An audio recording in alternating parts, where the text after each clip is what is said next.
गणनायकाय गणदैवताय गणाध्यक्षाय धीमहि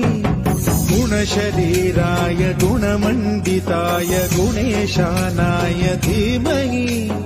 गुणातीताय गुणाधीशाय गुणप्रविष्टाय धीमहि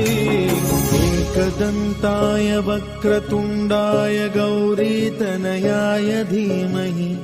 गजेशानाय भालचन्द्राय श्रीगणेशाय धीमहि